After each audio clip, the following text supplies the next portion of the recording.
¡Estúpida, mi idiota!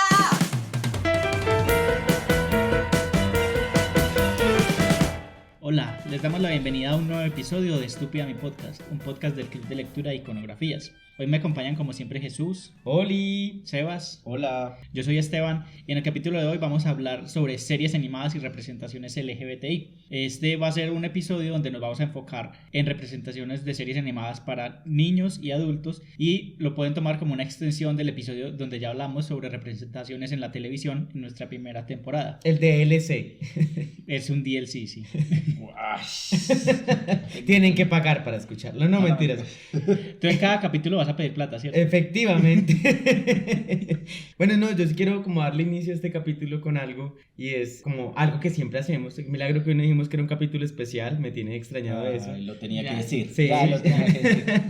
Y es bueno, ¿con qué caricaturas crecimos nosotros, cierto? Aquí casi que todos nosotros somos de la misma edad, un poco. Así lo nieguen. Así lo nieguen, sí, exacto, así lo nieguen. Somos... Pero sigo siendo el menor. Entonces, técnicamente crecimos con caricaturas muy similares. Entonces, vamos empezando por eso. Como que ¿con qué caricaturas crecieron ustedes? Pues yo recuerdo que crecí más que todo con Cartoon Network y Nickelodeon, Laboratorio de Dexter, Vaca y Pollito, Las Chicas Superpoderosas. De Nickelodeon me gustaba mucho Arnold, que me acuerdo que incluso tenía un crush con él. Yo era Helga. Tenía un altar de Toda Arnold. fastidiosa. Sí. Tenía un altar de Arnold en mi closet. No, mentiras. Había un en Nickelodeon, la de los castores cascarrabias también me gustaba mucho. Sí, Cat esas. Dog era Cat genial. Dog también. Sebas, cuéntanos, ¿con qué creciste tú? Picapiedras. No, sé. yo también. Nickelodeon no fue como mi canal favorito, pero sí Cartoon Network yo veía. Pues no veía en mi casa porque no tenía eso. Eso era para gente millonaria en esa época. Como los que tenían Nintendo. Sí, como los que tenían. O como los todo. que tenían todas las consolas. ¿Quién? ¿Quién? Aquí nadie tenía todas las cosas. Ah, no, perdón, como los que tenían los computadores antes de que los computadores fueran más masivos. Era la cosa. Entonces, pues sí, con Cartoon Network casi lo mismo, que era Dexter, Vaca y Pollito, Las Chicas Superpoderosas. Hay una generación un poco más antigua que yo también alcancé a ver que era Fantasma del Espacio, no sé si ustedes lo Sí. recuerdan, Johnny Quest. Yo los recuerdo, pero como que no me llamaban la atención. Yo los veía y me parecían aburridos. Sí, porque la animación era otro estilo de animación. Y Johnny Quest era muy aburridor. Johnny Quest era como, "Ay, ¿en serio?" Y yo lo veía como que, qué predecible. Meteoro también estaba en esas. Ay, no, Meteoro. Yo Ay, nunca no, pude con sí, Meteoro. qué Me pereza. parecía tan, o sea, era un viaje de LSD, pero aburrido. De los aburridos. Por algo la película también fue un viaje LSD que a nadie le gustó. Sí. ¿Y tú con cuáles creciste? Bueno, no, pues yo no sé si crecí todavía. ¿Con cuáles estás creciendo Sí. todavía? Yo tuve una infancia tardía siempre, entonces como que siempre vi caricaturas. También me empecé mucho con esas de Johnny Quest, la odiaba. Scooby-Doo. Scooby-Doo, y Scooby-Doo me gustó mucho en un tiempo, pero después la empecé a odiar también. Me parecía como tan la misma fórmula. ¿Cuándo creciste? Sí, pero lo teso es que hay caricaturas que crees que me gustan. También veía mucho Dragon Ball Z, todas esas cosas, sí, Sakura también. Card Captors, todo esto. Y Ay, Sakura me encantaba. a mí también me A parecía mí no. muy genial. Yo solo llegué hasta Dragon Ball. Ya de en adelante empezaba que Digimon, que Pokémon nunca me gustó. Ay, no. Eh, Eso es pecado que a alguien no le guste Pokémon. Digimon y Sakura y Yu-Gi-Oh! Y todas las maricadas, no, ya no. Ah, yo jugaba las carticas de Yu-Gi-Oh, me encantaba. Entonces, también crecí con todas las de Cartoon Network. Casi todas las que han mencionado en realidad me gustaban mucho, excepto muy particular Las Chicas Superpoderosas. No, Pecado. Te retiras sí. de aquí, por favor, sin hacer escándalo. Sí, o sea, había algo en Las Chicas Superpoderosas que me parecía re aburridor, no sé qué era, nunca pude entenderlo. Los mejores villanos de la historia. O sea, los villanos me encantaban. No, Yo- y los personajes, todo el Sí. pueblo era muy chistoso. Pero las El chicas alcalde, las chicas también. No sé, nunca me cayeron bien, no sé por qué. No lo logro Eres entender. sexista. No, no era porque eran mujeres. Si hubieran sido chicos. Ay, qué va. Tuvieron un capítulo donde eran chicos superpoderosos para que no jodan. Ujú. Y tampoco Bellota me era gustó. sexy. Entonces, también crecí con esas. Y de ahí seguí creciendo con otras, como las actuales, pues que todavía me ojeo mucho. Le perdí mucho la pista, fue a Nickelodeon. Me gustaba mucho en su tiempo. Pero como que desde Bob Esponja ya ninguna caricatura de Nickelodeon. Ay, me claro, gustaba. Bob Esponja, no hablamos de esa. Aunque esa sí no es de mi infancia, yo ya estaba más grande, pero me acuerdo que a mi hermano sí le gustaba mucho y la veíamos juntos. De Disney también. Los Padrinos Mágicos, me encantaban los Padrinos Mágicos. Ah, claro, los padrinos más. Sí, pues, o sea, había muchas que yo me veía cuando estaba ya pasando en la infancia y la adolescencia todavía y ya. O sea, los 29. De ese- yo no me acuerdo si era de Disney o había otro que era Fox Kids, el canal de Ah, Fox sí. Kids, Creo que ahí también mostraban unas que eran como medio adolescentes. Me acuerdo de una que se llamaba Dientes de Lata. ¿What? Que era Ah. una monita, una chica rubia Sí, que tenía sí, brackets. sí. Y era problemas de adolescente, de rubia de Estados Unidos, pero también me gustaba. Pero en realidad, a mí, yo siempre tuve también muchos problemas con muchas de Disney, aunque me las veía todas irónicamente. Pues no sé, porque tenía el recuerdo de que Disney también como que hizo mucho por las caricaturas en el cine, y la mayoría no me gustaban. Pues no porque tuvieran una conciencia, ay, eso es sexista. No me gustaban, me parecían re aburridas, por ejemplo. En Disney creo que me gustaban más las series con personas. Ujú. Me gustaba Lizzie McGuire.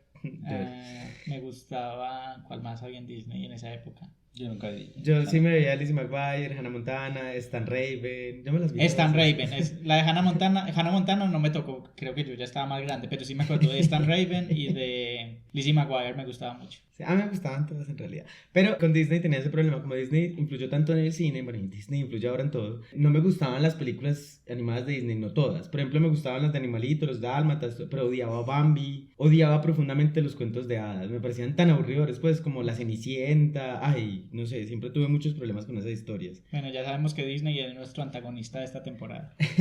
Desde que inició el podcast. Sí, yo también siempre tengo un problema con Disney. J.K. Rowling y Disney son nuestros rivales. Entonces sí, con estas caricaturas fue con las que nosotros crecimos y que recordamos, o que yo estoy creciendo todavía. Pero vengan, también yo les tengo otra pregunta y es sobre la animación para adultos, porque uno sigue viendo... ¿Porno?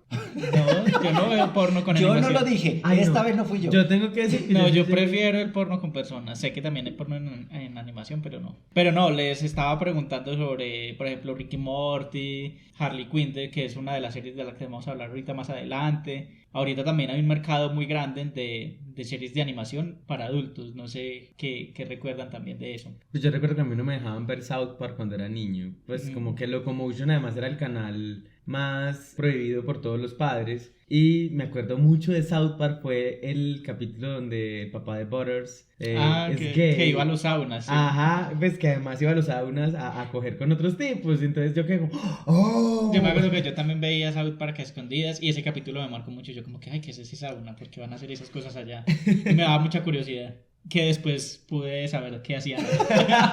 Ven, buenas, una entrada. Propósitos investigativos nomás. Es que quiero saber qué hacían en South Park.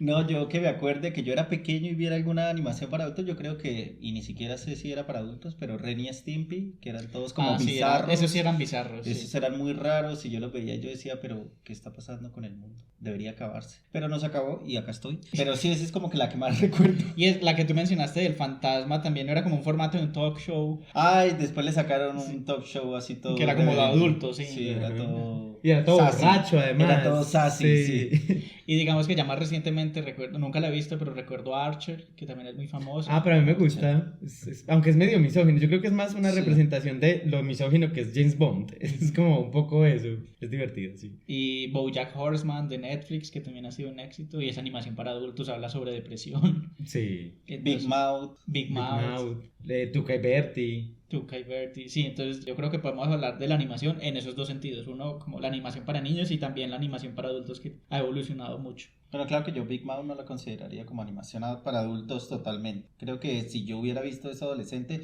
sí hay temas que tocan muy de frente, muy de manera muy... se lo tiran así en la cara, literalmente.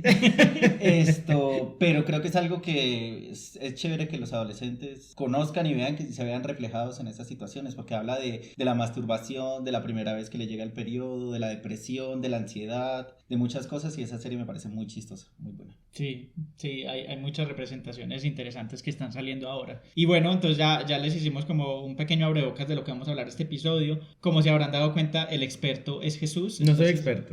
él va a ser el que nos guíe en esta conversación. Vamos a hablar un poquito del recorrido histórico de la animación, de estas representaciones. Como les dijimos, es una ampliación del episodio sobre televisión que ya tuvimos en la primera temporada, pero nos vamos a enfocar solo en series animadas. Vamos a hablar también de unos productos específicos que son de Harley Quinn, la serie animada de HBO Max que salió en el 2019, de Kipo en la era de los Magnimales de Netflix que salió en el 2020 y de Steven Universe. Que salió en el 2012. Y bueno, entonces para empezar, también quisimos hacerle esta pregunta a nuestros escuchas sobre qué personajes LGBT recuerdan en las series animadas y esto es lo que respondieron.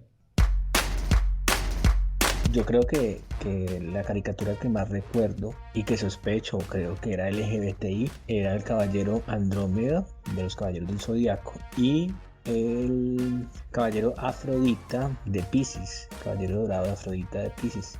Yo los veía como muy amanerados, algunos creo que tenían los labios pintados, utilizaban rosas en uno de sus ataques. El color de Andrómeda era rosado o como un fucsia. Y una vez cuando el caballero cisne, algo así, se congeló, Andrómeda fue, lo abrazó y se acostó con él y le daba calorcito para que sobreviviera. Y eso me pareció muy gay. Las chicas superpoderosas, había un diablito que era muy femenino, entonces pues sí, yo pensé eso. Y también de hecho había como otro diablito en una serie llamada La Vaca y el Pollito, que también era como que muy femenino. Entonces sí, esos son los que yo recuerdo. Los dos personajes que yo me acuerdo primero de cuando veían Caballeros del Zodíaco, Andrómeda, que pensábamos que era gay por lo delicado que era, y de Sakura Card Captor, que me gustaba mucho, la amiga de Sakura. Ella estaba enamoradísima de Sakura y Sakura estaba enamorada de Yukito, creo que se llamaba, y Yukito era como la pareja del hermano de Sakura. Entonces esos son los que más me acuerdo. En el anime recuerdo a Yukito y Yu, no recuerdo cuál era el ángel y cuál era la persona, que es de Sakura Card Captor, que es bastante viejita. Recuerdo también, en One Piece hay una isla de solo mujeres trans, aunque hacen cierta, no sé si mofa, es como el típico estereotipo de mujer japonesa trans que no es tan agraciada, que tiene rasgos como muy bruscos. Igualmente siguen siendo mujeres, pero es como un estereotipo ya en la caricatura japonesa. En Pokémon, claramente los villanos, está James y Jane, que son muy queer, y ahí empiezo como a hablar de los villanos, porque casi siempre, como digamos en los personajes de los villanos de Disney, los villanos tienen como aspecto queer, estilo Úrsula, estilo, no sé, en las chicas superpoderosas, él, que también es un villano, tiene todo ese aspecto súper femenino y súper sexy. Y ya un poco más en la caricatura como más actual, creo que está mucho más representado. Eso no sé si es por un sesgo de selección, pero sí veo estilo en Steven Universe, en La Casa del Búho, la protagonista tiene una novia, que también es súper poderosa la novia. En Hora de Aventura, de hecho, dos de los personajes principales también es una pareja de mujeres. En realidad no se me vienen a la mente muchos, pero recuerdo uno que era de una de mis caricaturas favoritas, que era Pokémon, y era James del equipo Rocket. Siempre lo recuerdo porque era muy femenino en sus formas de hablar, de actuar, de ser. En varias escenas se vestía de mujer junto con Jessie, que era la hermana, y con Meowth, que era el Pokémon. Sin embargo, pues en mi niñez nunca lo vi como un referente LGTBIQ. Creo que hoy día los referentes son mucho más claros y más explícitos, pero en ese momento también, pues estamos hablando de comienzos de los 2000, también estaban estos referentes, solo que creo que era como más soslayado.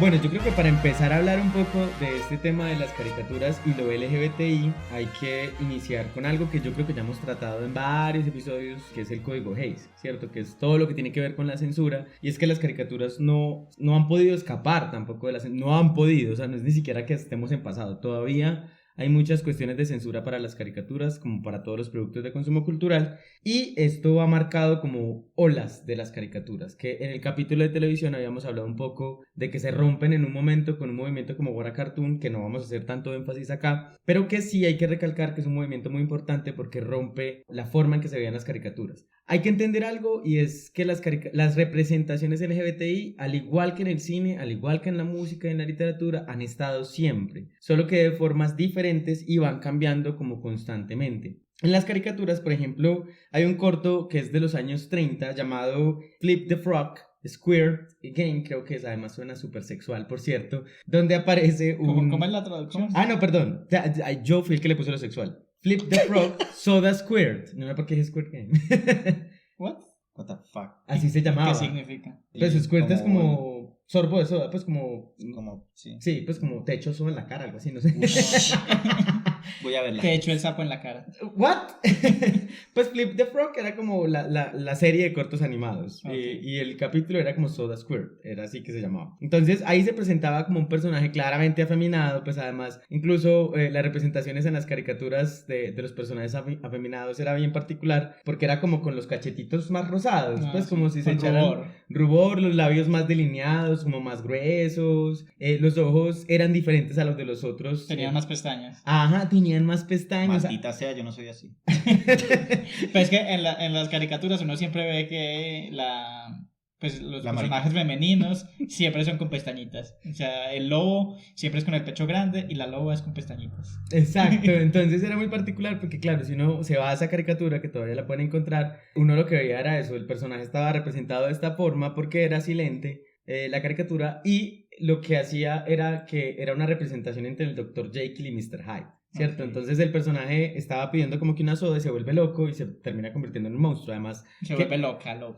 loca y se termina convirtiendo en un monstruo, que eso lo que hace es mandar el mensaje que se mandaba antes de todo personaje que esté codificado de forma queer es malo. ¿Y esconde ese algo. corto en dónde salió? ¿Salió en cine, en televisión o en qué? No, era un corto que salía en cine. Pues era como una Como un colección de- intermedio entre películas. Ajá, eran cortos. Cuando empezó la animación no tenía fuerza por sí misma. En realidad, la animación incluso empieza a tener fuerzas en los años 50. Antes de los años 50, la animación casi no tenía representación, además porque era muy costosa de hacer, exigía mucho más trabajo que el cine y no se tenía los medios para hacerla masiva. Entonces, así incluso empezó el imperio del gran dictador Disney, ¿cierto? Que era como pues muy poquito. 5 minutos sin nombrarlo. 5 minutos. Vamos a contar cuántas veces decimos Disney en este capítulo. Entonces, eso hacía que empezaran estas representaciones y acordémonos también que en los años 30 es que empieza a surgir el código Hays y este código empieza a marcar un montón de cosas. Pero estas representaciones siempre han surgido. Después de esto vienen otras caricaturas que empezaron a mostrar personajes codificados de manera queer. Igual, ¿cierto? El malvado era queer, el malvado tenía representaciones que no le correspondían a su género y así constantemente. Pero entonces aquí yo te hago una pregunta. ¿Estas animaciones eran enfocadas para niños o era para cualquier tipo de público? Al principio la animación no tenía un foco. La animación era más como un experimento. Era como... Exacto, porque a mí sí me parece que debe haber un punto en la historia en que se dijo, no, es que las animaciones son para niños. Porque yo creo que antes la animación era como para cualquier persona. Exacto. La animación era más un experimento en realidad, pues era más como jugar con esa idea del arte y combinarlo con el movimiento, pero ese experimento estaba porque el cine estaba determinado era para adultos en realidad, no para niños. Para niños no habían esos productos de consumo cultural. Fue muchos años después cuando me imagino que fue por lo tierno Disney. de las...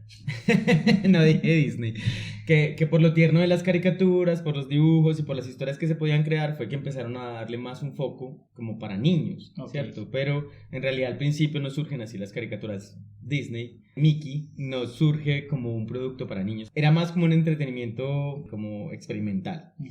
Pero pues cuando va surgiendo toda la animación, lo que empieza a verse es que empiezan a existir personajes codificados de manera queer. Y estos personajes siempre se representaban de forma malvada o malévola. En los años 40 y entrando un poco como, bueno, sí, los 40 tardíos, decirlo de alguna forma, empiezan a surgir otras caricaturas que, si uno se hace GLAAD, hizo todo un análisis de las representaciones, encontraron más de 256 representaciones queer en las GLAAD caricaturas. es una asociación de Estados Unidos que hace como el sondeo de representaciones diversas en la televisión de Estados Unidos. Exacto, y ellos hicieron todo un estudio y encontraron que en realidad habían casi 256 personajes que se podían asociar con lo queer, aunque nunca estuvieran abiertamente pues, relacionados con eso, ¿cierto? Porque en estas caricaturas no pueden estar abiertamente relacionados con eso. Entonces, estas animaciones lo que empezaban a mostrarnos era que el género es algo performativo. Ustedes recordarán, por ejemplo, a Bugs Bunny, que Bugs Bunny incluso actualmente es como el personaje animado más drag que existe, porque en más de 40 episodios Bugs Bunny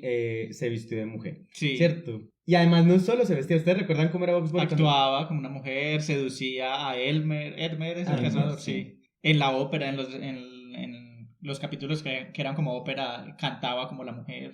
Exacto, entonces Bugs Bunny en realidad, aunque esto se hacía como un motivo de burla y de minimización del personaje en muchas ocasiones, Bugs Bunny sí hizo buenas representaciones de la performatividad del género porque lo que hacía era transformarse en este personaje que adoptaba además posturas de mujeres y todo esto. Y esto... Incluso le daba besos a Elmer y Ajá. normal, nadie dijo Y nadie.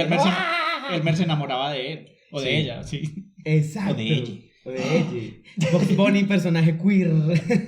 Pero no, incluso Bugs Bunny se ha convertido en eso, en un poco una representación también de personaje queer. Y algo que acaban de mencionar, que era el tema del beso, fue también algo muy polémico porque esto... El beso de Bugs Bunny y Elmer. Sí, pues no polémico hacia la sociedad, sino en retrospectiva, porque claramente el código Hays no permitía ninguna de esas cosas y pasaba mucho, no solo Bugs Bunny besaba a Elmer, no solo Bugs Bunny se travestía, también estaba Lucas, y Lucas lo hacía mucho también, sí. todo el tiempo, además que los dos eran con Elmer, era como un trío extraño, pues como una cosa siempre... Una trieja. Una trieja. Warner es más open mind de lo que pensamos. Si ves Disney puedes aprender. Ahorita viene Disney y lo compra y ya. Sí, y ya se acabó. Entonces, claro, ese tema del beso lo que hacía era transgredir el tema del código Hays, ¿cierto? Que existiera un beso entre dos personajes que eran claramente figuras masculinas, solo que uno de ellos estaba en otra representación, era un poco transgresor para la época. Entonces, si uno recuerda un poco, Bugs Bunny sí fue el primer personaje de drag que existió y además el primer personaje que se daba besos directos en la boca con otro personaje masculino, y eso no generó la polémica que generó. Creo que esta es una de las rupturas que empiezan a existir y por eso Bugs Bunny es tan importante. Yo creo que se ha vuelto historia en muchos otros movimientos que tienen que ver con la animación, porque Bugs Bunny sí intentaba romper ciertos paradigmas a pesar de un código muy fuerte que existía. Y uno de ellos fue este, que aunque no creo que lo hayan hecho consciente, porque más lo hacían por burlarse. Sí, en forma de burla. Incluso ese beso que era bastante problemático es porque el beso era para minimizar y ridiculizar al otro, ¿cierto? Te beso Para un quitarle hombre. poder, sí. Exacto. Es un hombre disfrazado de mujer. Exacto, entonces eso era más para ridiculizar, pero en retrospectiva también uno notaba que rompían ese paradigma que existía de no representaciones de algo moral. Entonces, esta caricatura empieza a romper esto ya en los años 50, es cuando ahorita que preguntaba sobre el tema de si empezaba más para niños o para adultos, es en los años 50 donde se masifica. Ahora sí, las caricaturas empiezan a surgir por montones y empieza a determinarse que tienen que tener un público target. Y el público target de las caricaturas eran los niños, ¿cierto? Porque además era un contenido que podían ver, era un contenido que podían editar para que no tuviera ninguna representación de nada amoral. Entonces, en los años 50 es que se empieza a masificar, y mientras se masificaba la animación, lo que también se iba modificando en el tiempo eran los códigos morales y los códigos de las caricaturas. Entonces surge otro código, sumémosle un poco al de Hays, que tuvo muchas ramitas, que no solo fue el código Hays, sino que fueron otros, y uno fue The Television Code. Y en The Television Code había un apartado específico que tenía que ver con los niños, que era como producir contenido que, más que respetara, era que tuviese cuidado con el público infantil. Entonces esto hizo que las caricaturas todavía sufrieran más la censura, porque se había dicho, es como si yo te dijera, tú vas para los niños y tú para los adultos, entonces tú tienes que vivir de acuerdo a las normas que tenemos, que además son más estrictas con los niños. Y otra de las cosas, si ustedes recuerdan, o las caricaturas ¿De los 50? No me acuerdo. No, no te acuerdas de los 50. Pensábamos que sí. Sí, pero bueno. Era que transmitían mucho el modo de vida norteamericano, las formas, las amas de casa con su ropita, su falda, cocinando. La esposa en la casa que nunca trabaja, el esposo que trabaja y lleva la plata a la casa. Por ejemplo, en Tom y Jerry eso era muy representativo, ¿cierto? Aunque casi no habían humanos en Tom y Jerry, cuando presentaban los humanos eran el arquetipo de la familia estadounidense. Y esto hizo que obviamente el código recayera mucho sobre las caricaturas, aunque no dejaba de salirse. Tom y Jerry también tiene capítulos donde principalmente Jerry, que además mucha gente dudó mucho tiempo, yo no sabía por qué, de la sexualidad de Jerry. Oh. Sí, eso es un dato curioso, que no soy Esteban, era que Tom y Jerry también tuvieron representaciones, principalmente de Jerry, de cambiarse de género. Incluso creo que hay un capítulo para seducir un elefante. No, eso Wow. es bastante... Espera. El ratón estaba disfrazado para seducir un... Ok. Para seducir. Ese no me lo vi, ese me lo vi. Pero es eso, y que muchos de los juegos que a veces pasaban entre Tom y Jerry eran juegos que parecían medio eróticos en cierta forma. Sí, por ahí hay un meme que no sé si lo han visto, es un video de Tom y Jerry recortado como si fuera que creo que es Jerry el que le tira leche a Tom y se ve como muy porno. Sí, Ah, sí. que le pegan la nalga y Ajá, todo. sí. Sí. Entonces, esos estaban como subtextos todo el tiempo. Hay gente, bueno, eso sí no lo sé, que dice que esos subtextos estuvieron siempre porque en las creaciones siempre habían personas LGBTI, entonces, pero obviamente escondidas, no podían decir su sexualidad. Entonces, todo siempre se filtraba por algún sentido, como las caricaturas. Se escurría. Entonces sí, eso fue bastante particular. Y ya para el año 1986, el salto cuántico, el año 1986. ¡Wow! Ese De los título. 50, sí, igual, 30 años, ¿qué pasó? Para el año 1986 surge una caricatura que era como de un osito. No nos la vimos, estamos Cariñosito. No eran los cariños. Además, los cariñecitos eran súper gays, ¿no? Sí, también. Pues súper femeninos, más que gays en realidad. Entonces estaba el tema de Super Ted, era como un oso superhéroe, era como, en ese tiempo recuerden que Superman estaba de moda, entonces todo el mundo quería ser superhéroe, entonces salían osos con capas, perros con capas, todo lo que fuera superhéroe. Y Super Ted era un super osito. Y Ese no lo recuerdo. Yo tampoco recuerdo eso. No, yo tampoco, es que no nos tocó, a ver, tampoco somos tan viejos y no fue tan masivo además. Ah, ok. Ah, Y hay algo, y era que tenía un personaje que se llamaba Skeleton, y Skeleton era un personaje claramente afeminado, era el villano, obviamente. sí, por el nombre me lo dijo. Ajá, sí. Pero era afeminado y todo, y solo hasta el año, ¿cuándo fue? Como 20 años más tarde, fue que su creador pudo decir, no, sí, Skeleton era gay. Pero la gente siempre tuvo esas dudas por su comportamiento y sus cosas. Entonces es muy particular porque, claro, esos personajes siempre quedaban borrados de la existencia. Era como que se sabía claramente cuando un personaje tenía un interés romántico heterosexual. Eso era más que obvio. Pero no se podía saber nunca si un personaje tenía un interés romántico homosexual. Nunca. Entonces, y si el personaje era afeminado, solo era clave de código. Pues como de subtexto que no se fuera a leer. Chistes, sí. Que no se fuera a leer jamás. Ya en los años 80 también sale esta que además miren que hay una conexión entre el pasado y el futuro. Y es el tema de los memes. ¿Por qué le dijiste así? Estás con unos eufemismos hoy. Sí. No, pero eran los memes. Ustedes miran que He-Man, por ejemplo, actualmente se ha vuelto un meme muy gay. Sí. Pero en sus tiempos He-Man era el superhéroe machote, pero He-Man tenía mucho subtexto. Ay, me van a regalar la palabra. Muchas cosas gay que mostraba, ¿cierto? Incluso desde su ropa. Sí, desde, He-Man Desde es su súper gay. poca ropa. de su poca ropa, ¿cierto? Y eso ha hecho que, por eso les digo, hay una conexión entre el pasado y el presente. Es como que empiezan a vincular nuevamente esos iconos que se presentaron como, ay, quedan raros, y ahora son personajes abiertamente para la gente, pues como abrazables en la comunidad queer. Y ya en la década de los 90, creo que eso lo hablamos un poco en el capítulo de la televisión, es que empiezan a aumentar las representaciones principalmente en la animación para adultos. O sea, la animación para adultos tuvo como un ciclo. Primero era, la animación tuvo un ciclo. Primero era un arte experimental, después se enfocó directamente al público infantil y después dijeron como no, venga, también podemos hacer animación para adultos. Y en las animaciones para adultos lo que era más de moda eran los temas sexuales, eran los temas que tenían que ver con las drogas, eran los temas que tenían que ver con la rebeldía. Y efectivamente todo lo que se mezclara con lo sexual, también los temas que tuvieran que ver con las transgresiones de la sexualidad y el género. ¿Eso en los 90? En los 90. Por ejemplo, South Park surge en los sí, 90. South Park en los 90. Ajá. También había una que se llamaba Ambiguously Gay Duo, que me parece muy particular porque se convirtió después en un segmento de Saturday Night Live. Y era un personaje animado pues eran dos personajes que siempre dudaban de su sexualidad. Entonces, y hacían todos los chistes como súper sexosos gay, pues como que le pegó una nalga al otro y le dijo, oh, qué rico, ay no, vamos a salvar esto, ¿cierto? Como que empiezan a mostrar estas representaciones de, obviamente muchas de ellas, o casi todas, de burla, ¿cierto? Como incluso South para el principio, en su propia transgresión, lo que hacía también era un poco como volver a estigmatizar a muchas poblaciones. Con el tiempo ha ido creciendo y lo ha vuelto más un chiste un poco más inteligente, pero en su inicio era más la burla que en realidad... La burla por burla. La burla por burla. Y los Simpsons son otros que también fueron una de las primeras caricaturas para adultos. Fox también tiene mucha representación. Antes de Disney, Fox tenía muchas representaciones que se construían también en clave de la transgresión y representaciones que eran animadas. Entonces Family Guy, Los Simpsons en su momento, antes de que fueran en ese declive, y otras caricaturas que ellos iban sacando, que estas caricaturas lo que hacían era también tener estos temas. Los Simpsons también lo tenían como muy sublimado, que era Smithers, por ejemplo, que aunque nadie nunca lo mencionaban, todo el mundo sabía que Smithers era reggae. Una de las hermanas de Marsh. Una de las hermanas. No, siempre las confundo. ¿Cuál es la lesbiana? Creo que es Patty. Patty. Sí, Patty es la lesbiana.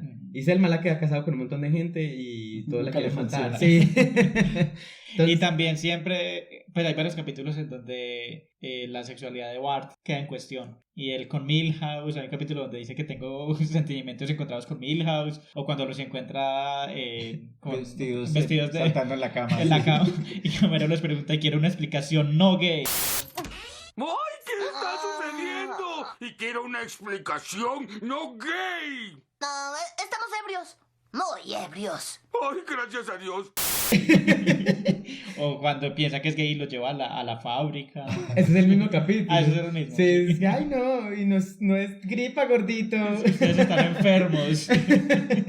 Sí, además que eso me parece súper particular porque sí, eran como muchas representaciones que empezaban a cuestionar a las sitcoms tradicionales. Y era bacano pues en su momento este tema de lo que tenía que ver con lo género. Y ahí fueron evolucionando también mucho las caricaturas para adultos enfocadas en estos temas que ya no eran tan infantiles. Ahorita, eso sí lo mencionabas ahorita, que era que hay que diferenciarlas. Yo creo que la actualidad nos ha traído a un punto donde ya no se diferencian tanto. O sea, ya empiezan a tener líneas en común. Antes no, antes literal, las que hablaran de sexo eran para adultos y las que no hablaran de sexo eran para niños. Las que fueran como infantilizadas, que fueran como... O sea, las de niños las hacían muy bobas. Exacto. No Ahora... te metas con Dora. Dora tiene también mucho contenido sexoso. Zorra, no te la lleves. Díganlo con nosotros. Zorro, no te la lleves. Zorro, no te la lleves. Zorro, no te la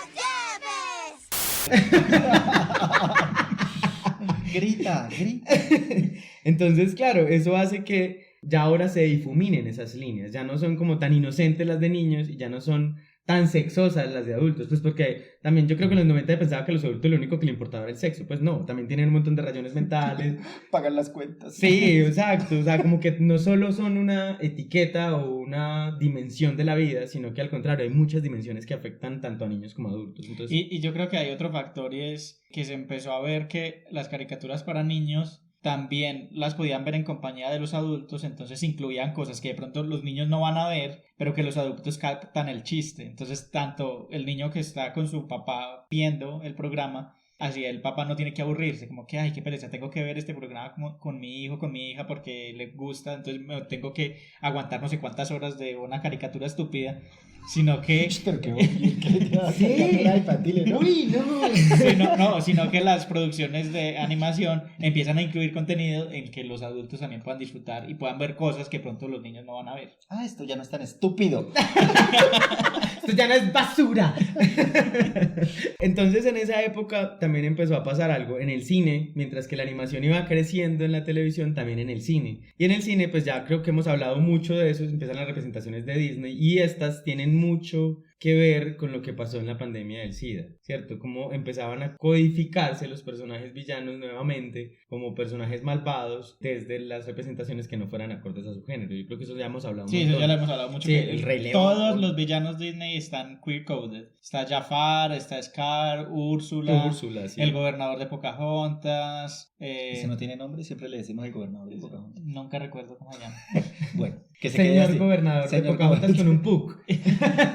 Y vestidos dorados. Ajá. Pero hay algo que, por ejemplo, pasaba mucho, y es que detrás de cámaras de esas películas, es que Disney por eso es tan complejo de explicar, porque también se ha criticado a sí mismo y a la vez esa crítica que hace a sí mismo es para poder reafirmarse en la sociedad, pero todo lo que ocurre detrás tiene mucho de gay. Entonces, por ejemplo, una de las cosas, y bueno, recordemos que muchas de estas cosas que estamos hablando, su origen fue Estados Unidos, y Estados Unidos es un país medio loco en muchas cosas, y cuando salió El Rey León, por ejemplo... Nos van a cancelar la visa por eso. Sí, pero bueno, muchas personas en Estados Unidos son medio locas, al igual que en todo el mundo. No has terminado la idea. Hace rato estabas empezando a decir algo. Termina la idea. Que El Rey León llamó mucho la atención de los conservadores, incluso le hicieron mucho boicot, porque la tierra se llamaba Pride Land. La tierra del orgullo. Ajá, sí, exacto. Ay, no me había dado cuenta de eso. ¿Será que por eso me gusta tanto El Rey León? Y había otra de las cosas, y es que las canciones eran elecciones de Elton John. Claro. Exacto, entonces eso también como que empezaba a leerse como un subtexto gay. Y los conservadores en este tiempo estaban muy detrás de todo lo que fueran cosas LGBTI. En ese tiempo y todavía. Interesante. Sí. Y otra de las cosas Sí. era el subtexto de Timón y Pumba. Dos machos que adoptaban a un niño para criarlo. Que vivían juntos. fondo, sí. Ajá. Mire, Y Los que machos teniendo un hijo. comiendo gusanos. Exacto, y que no tenían ningún interés romántico por el sexo opuesto, porque nunca se enamoró Pumba y nunca se enamoró Timón. Entonces esto para la gente era como el primer inicio de decirle a la gente, ay, está bien que dos hombres críen un niño. Entonces, detrás de todas las producciones de Disney... Y que aparte la voz de Timón era Nathan Lane. Ajá. O sea, ya más claro no puede ser. Entonces, pero no solo con El Rey León, con muchas de ellas pasó eso, como que en realidad detrás de las construcciones habían muchas cosas gay que pasaban en el fondo, que además la gente empezaba a notar y a perseguir. ¿Qué cosas gay pasaban en el fondo? Pues no sé si pasaban muchas, de más que pasaban un montón de cosas gay en esos baños de Disney, no sé. ¿De qué estamos hablando? No, pero sí, dices que hay cosas gay en el fondo, como que... No, por ejemplo, subtextos principalmente, pues, o ok. construcciones, o por ejemplo las selecciones de los Pensé que personajes. hablabas como que había productores o editores o libretistas que eran abiertamente gays. Ah, no, por eso les digo, de más que deben existir un montón. Para que estos subtextos estuvieran es porque muchas personas LGBTI estuvieron ahí Ok. en el fondo de la construcción de las películas. Los gays hemos dominado el mundo tras bambalinas siempre. La gente gay. Entonces, algo... ¿Esa es tu risa malvada? Sí, Ok. no sé, no tengo risa malvada. Entonces, algo también muy importante en todo este tema, y es que esto marcaría algo diferente en la censura. Se había acabado el código Hays, pero miren que los conservadores estaban detrás de todo aquello que oliera mínimamente a gay. A que huelen gay, no sé. Entonces, como que estas Depende cosas... del gay. Estas cosas marcaron la próxima fase de la censura en las caricaturas, y la fase que siguió era el rating y el ganar plata. Entonces, mientras Cartoon Network, que lo habíamos hablado en el capítulo anterior, empezaba a hacer caricaturas muy bizarras, y Nickelodeon también, se empezaron a dar cuenta de que muchas de esas caricaturas bizarras estaban perdiendo rating, aunque fueran representaciones muy buenas, perdían en realidad plata. Entonces, la censura fue en torno a este tema de qué tanta plata nos da y qué tan poca plata nos da. Y eso hacía que muchas representaciones LGBTI quedaran en el olvido o no se representaran, incluso hasta hace muy poquito. Entonces, mientras esto pasaba en lo adulto, sí empezaron a crecer todavía más las representaciones. En el 2000, no me lo he visto, había una caricatura que se llamaba Queer Duck, y Queer Duck era la primera serie animada no infantil que representaba y se basaba necesariamente en los problemas de la sexualidad. Y era un pato que era queer. Hay algo con los patos y los gays. Sí, no patos. No Desde- patos. sí, no patos, desde el pato Lucas. No patos y después le hacen una serie a un pato. Mire. Y el pato Sí. Lucas también. Sí, hay algo con los patos raro. Sí, entonces esto en las caricaturas de adulto empezó a crecer, mientras que en las caricaturas infantiles, por su público, empezó el declive de estas caricaturas, que empezaron a hacer caricaturas más bobas, pues como otra vez volviendo a la fórmula de los Picapiedra, volviendo a la fórmula de los supersónicos, y ya había cambiado mucho el público. Entonces empezó el declive de Cartoon Network, de Nickelodeon, que duró varios años, donde no hacían caricaturas que a nadie le gustaran, pues como que no eran representativas, eran reaburridoras, hasta que, lo hablamos en el capítulo, llegó Wara Cartoon, movió un poco los esquemas y los redimensionó para construir otro tipo de caricaturas, y vieron que les funcionaba además. Entonces, algo muy importante, yo no sé si ustedes han visto el meme ese que es como muy rico y todo, que es un personaje infantil subiéndose. Sí. Arturo se llamaba. Arthur. Ajá. Esta caricatura, pese a ese meme también, tuvo una representación que fue demasiado polémica en Estados Unidos. No solo el meme, fue otra. Y era que en 2005, esta caricatura, en uno de los spin-off de Arthur, presentaron una pareja de mamás lesbianas. Esto en el 2000... Impactada. Esto, y además porque esta caricatura sí era para un público mucho más infantil, ¿cierto? Eran niños, muy chiquis. Y esto obviamente enloqueció a Estados Unidos, tanto que en ese momento la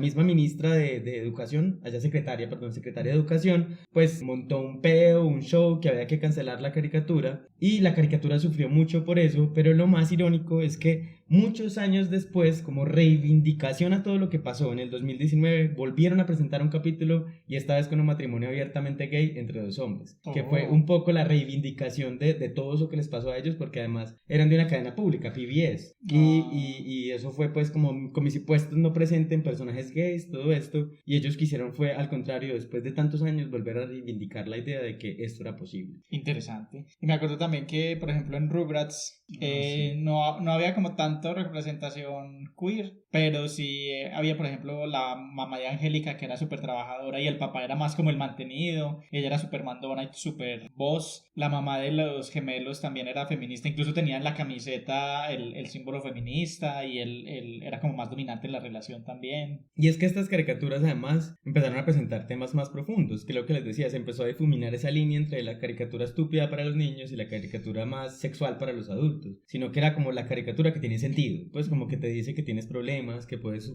superarlos o no, que perdiste a tu mamá, como le pasaba a Carlitos, que tienes que vivir con él, ¿cierto? Como que uno dice, estas caricaturas empiezan a mostrar al contrario otras cuestiones que son más profundas y por eso se empieza a difuminar, como que los adultos ya las pueden disfrutar también. Y ya después surgen caricaturas como Bob Esponja y otras caricaturas que también empiezan a mostrar ya ni siquiera una construcción del género. Uno nunca supo si Bob Esponja le gustaba necesariamente... Hasta que dijeron que era asexual. creo. Ajá, Asexual, exacto. sí. Todo el Entonces, mundo sufriendo por eso y a Bob Esponja no le importaba a nadie. y además que eso es muy bacano, porque nunca centraron la historia en eso y Bob Esponja no era el típico macho, ¿cierto? Y me gustaba mucho que exploraran esas cosas y era una caricatura además revisarla también. Entonces, como que estas caricaturas empezaron a mostrar otras historias tanto que otro de los escándalos de Estados Unidos fue que sacaron un comercial que era como We Are Family, donde representaban pues como a Bob Esponja, creo que eran los de Plaza Sésamo y otros, un comercial diciendo como, hey, es que las familias diversas ¿Cómo es que llaman los de Plaza Sésamo? Otto y Beto no es. Beto y Enrique. Beto y Enrique, eso. ¿Quién es Otto? No sé. El tercero. El tercero. Entonces, como que ellos sacaron una cosa de We Are Family y esto pues fue una cosa horrible, también como que hubo un boicot, entonces siempre el miedo fue el boicot. Ya la censura no era directamente de un código, sino el boicot, porque además hubo un montón. Y ese boicot llegó hasta los tiempos actuales. Ahorita vamos a hablar un poco de Steven Universe, pero no sin antes hablar de una caricatura que, ya lo dijimos una vez, partió la historia de las caricaturas actuales, que fue Hora de Aventura. Hora de Aventura partió la historia de las caricaturas actuales porque empezó a enfocarse en temas no solo bizarros, sino profundos para un público infantil. Temas como el abandono paternal, temas como el amor no correspondido, temas como la sexualidad, temas como el ¿cierto? Como que todos esos temas eran muy profundos para empezar a tratarlos con los niños. Y siento que esta serie lo que hizo fue romper de una vez como el paradigma de las caricaturas infantiles. Y ahí trabajó alguien que era Rebecca Sugar, aunque no era en este caso la directora. Yo dije en el capítulo de que era Sugar algo, no Sugar Baby. Ella trabajó ahí y ella empezó a pensar, ella decía que ella lo que quería hacer era que el romance entre Marceline y Dulce Princesa se viera desde el principio, pero que nunca la dejaron, porque siempre la censura era el miedo al boicot. Entonces, por eso al final termina como un poco anticlimático que se besan, pues aunque ellos dijeron que habían colocado pistas en varios lugares para que ese romance se O diera. sea, donde los dejaban, ellos metían la Exacto. pista, pero era muy, muy escondida. Y muy sutil, pero existían pues las pistas para saber que entre ellas había un romance. Pero Rebecca Sugar lo que dice es que con eso se dio cuenta de que como habían invisibilizado tanto a las poblaciones LGBTI durante tantos años, ya estaba cansada. Y fue cuando ella decide crear su propia caricatura, que es Steven Universe, que creo que ahorita les cuento más bien estos datos de Steven Universe, pero que me parece que lo que hace es romper más el paradigma y decirle a la gente, además, que es ir en contra de la censura. O sea, ya no es tenerle miedo a la censura, es como la censura no tengo por qué tenerle miedo, y es romper esos estereotipos y empezar a presentar las cosas más abiertas. Y esto alimentó no solo a la animación infantil, sino que también empezó a expandirse en la animación de adultos. Entonces empezaron a surgir productos, BoJack Horseman, por ejemplo, que empiezan también a superar los límites de lo que se exploraba en televisión, que les decía. En televisión animada. Ajá, y que les decía, no es solo sexo. BoJack Horseman explora más que todo es la depresión. Entonces, si me hago entender, como que empiezan a ampliarse esos horizontes de sentido en las caricaturas, que ya no es solo una sola dirección para presentar algo, sino en Tú que Bertie exploran también temas como el acoso sexual, por ejemplo. Entonces, como que empiezan a explorar temas que son vitales para muchas personas, pero que no los tienen que tratar en una única dimensión porque son caricaturas para adultos o caricaturas para niños. O también se me ocurre Ricky Morty, que también mezcla el tema de lo que hablamos ahorita, de lo bizarro, que también Ricky Morty lo que hace es burlarse un poco de todo y de todos, y también trata temas de sexualidad, pero también no es como solo enfocado en el sexo, sino que es un aspecto más de la vida de los personajes, y vemos que Rick pues no tiene ningún tapujo con explorar su sexualidad, se acuesta con planetas, con hombres, mujeres, pájaros, aliens, lo que sea. Lo que sea, en realidad, con una multitud. Entonces sí, eso me parece bacano, que además ya siento que muchas caricaturas adultos no se centran en la sexualidad, incluso infantiles, pues como que es importante mencionarlo, pero no es como... Es un aspecto más de la personalidad de la gente. Y eso yo creo que lo podemos hablar un poquito más ahorita en las caricaturas que vamos a analizar. este era como un breve repaso, un complemento a lo que habíamos hablado en el capítulo de televisión. Entonces, como para que los escuchen otra vez los dos juntitos, porque es chévere como complementar una cosa con la otra. Pero siento que este breve repaso era para hablar un poco de cómo ha sido esa evolución histórica en las caricaturas y cómo la censura la ha marcado a lo largo del tiempo. No, y súper interesante escuchar todo esto. Habían cosas que yo no sabía y este recorrido histórico estaba muy interesante. Entonces ya ahorita en la siguiente sección vamos a hablar de Steven Universe, de Harley Quinn, la serie de HBO Max y de Kipo y la era de los Magnimales. There is a name that is spoken throughout the universe, spoken by the guardians of all humankind. And that name is... ¡Steven! I summoned my weapon by eating ice. Bueno, entonces empecemos primero con la que nos has hablado tanto y las que nos tienes como con mucha curiosidad, y es sobre Steven Universe. Bueno, les contaba ahorita que en Steven Universe hay algo, y es la creadora fue Rebecca Sugar, y Rebecca Sugar trabajó en Hora de Aventura. Cuando trabajó en Hora de Aventura se dio cuenta de que había mucha censura todavía para producir caricaturas, y ella decide empezar a producir Steven Universe. Steven Universe es, así como a grosso modo, una caricatura de un niño que tiene unos familiares como extraterrestres, ¿cierto? Su mamá era una extraterrestre, son como unas piedras que toman representaciones humanas, como formas humanas, pero tienen poderes. Y entre ellas no existe la idea de la atracción binaria que existe en los humanos, pues como que no es, les es indiferente el género. Entonces esto ya es de entrada polémico. Y efectivamente cuando Rebecca Sugar empezó a hacer Steven Universe empezaron las críticas y las censuras como de a poquito, como no se pueden besar en la boca, no pueden tener escenas muy románticas, no pueden hacer esto, pese a que en la caricatura la creación era que ellas fueran como abiertas, sí, pues como con la idea de la sexualidad, como que no les importara. Entonces incluso la mamá de Steven tiene un romance con una de ellas y también tiene un romance con su papá. Pero a Rebecca le tocó pelear mucho para poder hacer las escenas constantemente. Y lo bonito de la historia de Rebecca Sugar es que ella en una Comic Con sale del closet y le dice a la gente como, es que soy bisexual y yo tengo que hacer esa representación porque es mi representación, o sea, es mi vida, y ya estoy cansada como de que la gente nos invisibilice todo el tiempo por decirnos cómo ser, y que además nos construyan con un montón de mitos que no son. Yo lo que quiero hacer es construir una narrativa que permita que cualquier niño queer que la vea en algún momento, cualquier adulto queer se siente identificado con ella. Y además fue muy lindo porque a partir de ahí es que ella rompe la censura, ¿cierto? Y se empiezan a mostrar a partir de poder explorar también y ella salir de ese espacio, que además eso era muy difícil, pues como alguien que creara caricaturas infantiles que dijera como, ay, soy abiertamente gay o lesbiana o bisexual o trans. Entonces, muy bacano porque desde esa idea de que ella salió del closet fue que empezó a darle más fuerza a la caricatura de que tuviera representaciones abiertas. ¿Y no tuvo represalias por parte de organizaciones o de la empresa o algo? ¿Quién produjo esa serie? Cartoon Network. Y hay algo que pasó, sí, es que mientras había mucha censura, lo que pasó es que también al ella salir del closet lo que generó fue una fuerza social. Entonces, si Cartoon Network hacía presión para que la caricatura no tuviera esto, la gente hacía presión para que la caricatura sí lo tuviera. Entonces, eso lo que hizo fue compensar la balanza de la nueva censura. En vez de esconderse salió a decir sí, ¿qué? Exacto, y eso fue muy poderoso. Por eso siento que también eso lo que hizo, y que fue también problemático, es que Steven Universe se convirtió como en un culto, y en un culto que tenía también un fandom un poco tóxico en muchas ocasiones, porque empezó a sentirse muy cerca para mucha gente, pues como que esto sí me representa, que además tiene que ver con lo que hablábamos en el capítulo de los fandom, como sí me representa porque me habla a mí, porque además lo construyo también yo al hacer la presión social. Entonces lo que hacía era como equilibrar la balanza de la censura. Es como si hay público, porque hay gente que lo pide, entonces si hay plata, entonces no tiene por qué haber censura en ese aspecto. Y lo que hizo fue como también empezar a cambiar el paradigma de que no solo eran los conservadores papis los que mandaban en lo que tenía que ver con el consumo de los productos, sino que también habían otras voces que importaban y eran las que consumían, no solo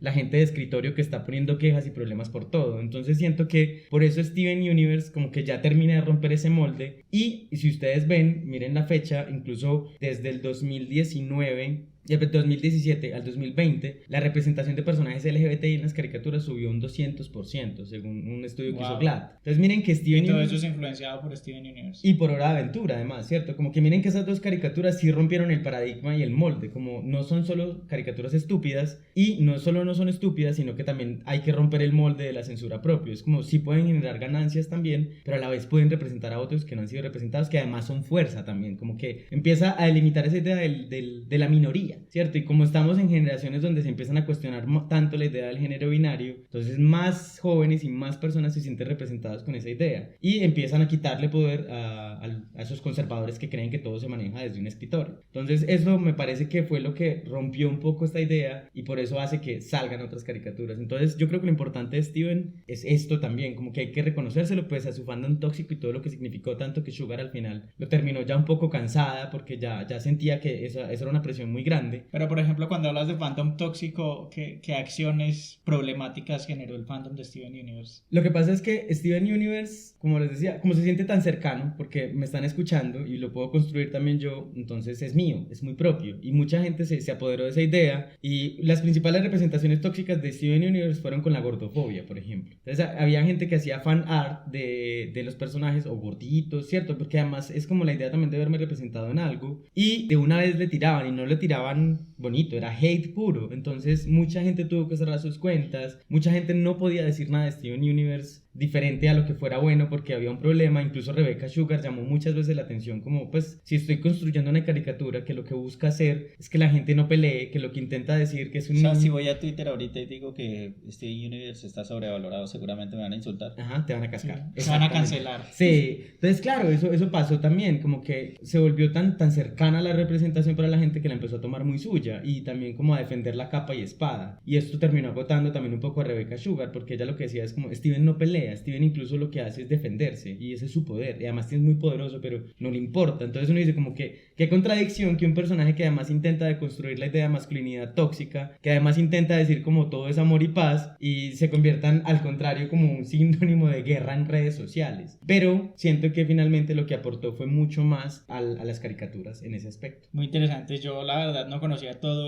como la historia detrás de Steven Universe. Sí sabía que era una caricatura importante y que es muy amada pues por los públicos queer, pero no sabía todo esto del fandom tóxico como la ruptura que tuvo que hacer la creadora para vencer la censura. Me parece una historia muy, muy interesante. Bueno, y entonces para pasar a las otras dos series de las que queríamos hablar, hablemos primero de Equipo, que está entre ese público infantil y adulto, y luego hablamos de Harley Quinn, que ya es más para adultos. Entonces empecemos a hablar de Equipo. ¿Cuál es la historia de Equipo? Bueno, Equipo yo me la terminé de ver hace poco y me pareció muy interesante. La verdad, cuando la empecé a ver no le tenía nada de fe. Pues la animación es un estilo de animación al cual yo no estoy acostumbrado, pero me pareció chévere. Y la historia trata sobre un futuro posapocalíptico donde los animales mutaron y son gigantes. Hay de todo tipo de animales gigantes. El ser humano tuvo que emigrar a vivir debajo de la tierra para poder escapar de los animales, porque ellos pues no solo crecieron en tamaño, sino en inteligencia y ya Exacto. hablan y todo eso y razonan. Entonces Kipo,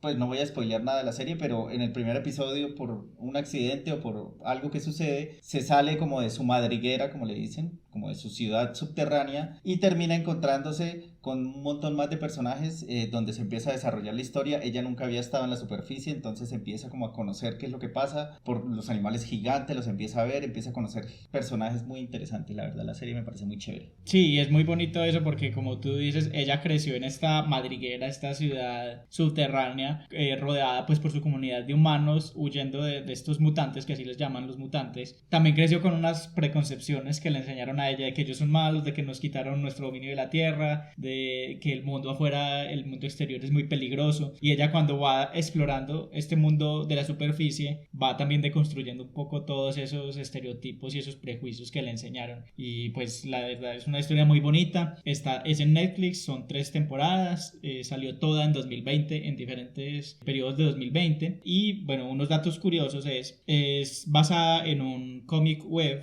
que hizo Brad Schreiss, pero el cómic fue retirado de internet antes de que empezara la producción de la serie, como para que la gente no se spoileara. Entonces como que a él le copiaron la idea y empezaron a producir la serie, y él retiró el cómic de la web. Hay solamente como algunos conceptos en su página de dibujos en internet. Él es un animador que ha trabajado con Disney, con DreamWorks, con Cartoon Network, y ya aquí le dieron como ya la oportunidad creativa de hacer toda una historia basada en sus personajes. La serie es hecha por por DreamWorks, es producida por DreamWorks. Originalmente querían hacer una película, pero luego se dieron cuenta de que el mundo tenía mucha riqueza y podían explorar muchas más cosas y lo hacían en una serie. Si hubiera sido una película, yo creo que me hubiera aburrido, como que sí, qué hubieran desperdicio. corrido con muchos detalles que de pronto no hubieran sido tan interesantes en una sola película. También se menciona pues que el apocalipsis es más o menos en la época de octubre de 2020.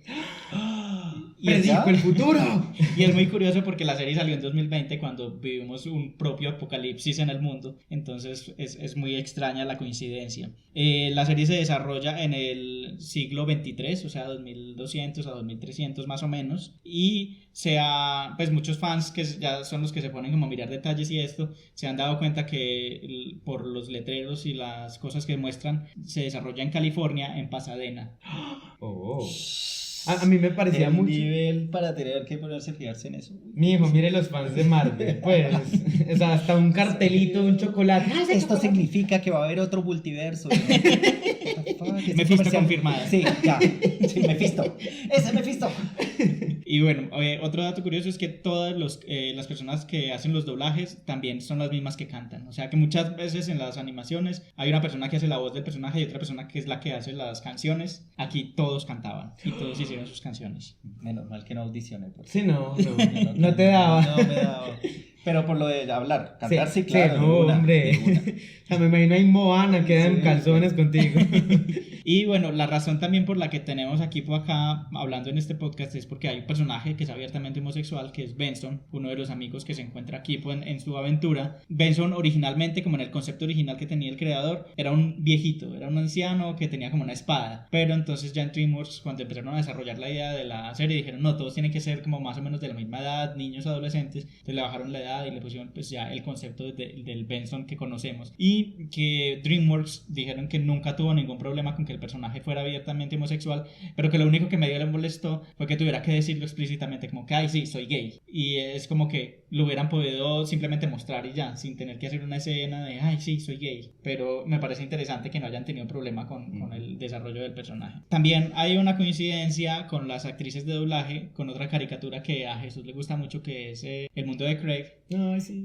Las dos actrices principales de doblaje, la que hace a Kipo y la que hace a Wolf, a Loba, trabajaron también juntas en El Mundo de Craig. Ay, y por cierto, El Mundo de Craig es otra que tiene representaciones LGBTI. Uno de los personajes que además es una mujer, pero que no le gusta ser tan femenina. Nunca lo han dicho explícitamente, pero siempre tiene crush con otra chica que es una que se llama Salvajeza. Y ya. Ok. Y precisamente la actriz principal que hace la voz de Kipo es Karen Fukuhara. Ha estado en recientemente en 3 historias basadas en cómics. Una es esta Kipo, otra es en The Voice. Ella es la que hace a Kimiko. Y en la película horrible de la primera de Suicide Squad, que es Katana, la que muere como a los 5 minutos. Sí, que no significó nada, ¿verdad? Exacto. Entonces ha estado últimamente en 3 producciones basadas en cómics. También está el tema de a ellos los acompañaba un cerdito mutante que se llama Mandu.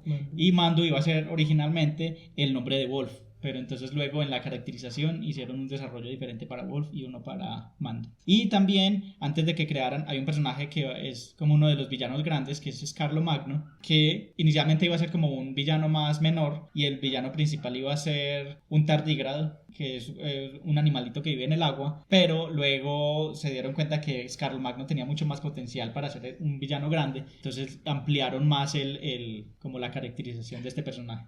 El tardígrado se aparece, claro. Sí, pero él no iba a ser, él iba a ser como el villano más principal. Okay. Y también la voz de Scarlo Magno es hecha por Dan Stevens, que es también un actor famoso que estaba en Downton Abbey, en Legion, fue David en Legion, y aquí hace también una voz súper impresionante. Y ya esos eran mis datos curiosos de Kipo. Datos curiosos con Esteban. La lista de datos curiosos de Esteban. No, mal que no la imprime porque es un árbol completo.